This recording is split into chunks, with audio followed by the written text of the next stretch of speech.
Hi, welcome to Artifact 12.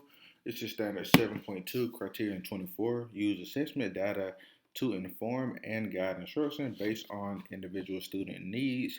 So, we're going to use technology to design and implement a variety of formative and summative assessments that accommodate learner needs, provide timely feedback to students, and inform instructions. So, for this criterion, this unit will be based around Unit 8, which is World War One through the Great Depression. So, we have five learning targets that students will be assessed over, and then we'll use that assessment data to move forward. So, some of the activities we used throughout this unit was one, the interactive notebook, which is what you see to your left. To your right, you're going to see guided reading and guided questions. We also use escape rooms, which is just questions that are kind of tricky. Students have to get the question correct. Just move on to the next question. Once you've completed all of the questions, you're going to escape the room or just kind of escape this assignment. And then we also use videos and questions. So they use different formative assessments. We use Kahoot, just mini quizzes, and then also enter this game. So what's displaying here is going to be a quiz. Students had a few attempts to go about doing this. So most of the students scored pretty well. We can also see the accuracy how it's broken down, how many times students attempted it, and then the score and the amount of points that they gained. So the summative assessment for this unit, so there was an average correct of 70%, 38% of the students scored mastery, and then 62% did not score mastery, broken down by the learning target. So for learning target A, there was a 70% correctness. For learning target B, 69% correctness. Learning target C has a 79%. Then you get the learning target D, which has 42%, and then learning target E has 55%. Then broken down by the question. So question 6 and question 18 was and question 11. They were all missed the most. Question 17, 19, and 10 were questions that were answered correctly the most.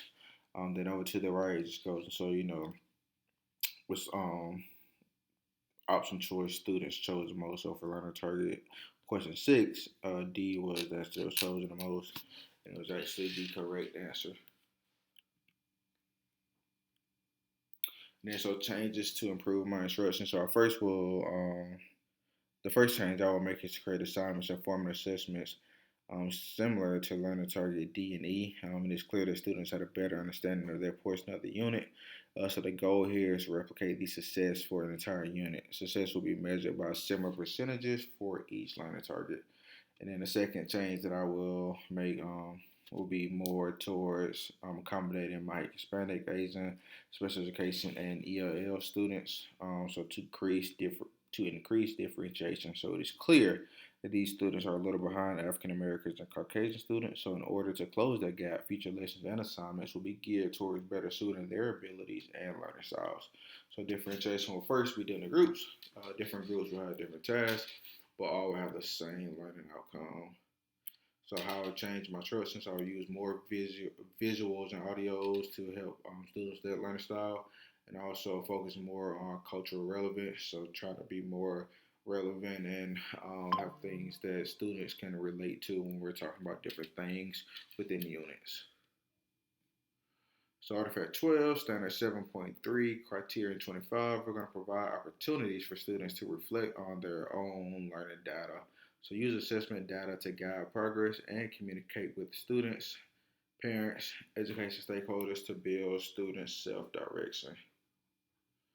So students, when taking some of the assessments, they are able to get feedback and get their grades automatically because the test is graded automatically. So when students submit it, they're able to see what they got correct and what they got incorrect. I think this is a very important step for students to see that data just because it's immediate data. So right after students are able to see what they got and they're able to kind of see what they got wrong and how they can increase that moving forward. So students are also encouraged to do self student reflection or they can talk about what they learned in the unit. So maybe what was their favorite thing about the unit, what they learned about it, how they felt about it, and maybe something that they didn't learn or that they're still confused about that we can kind of clear up in the future.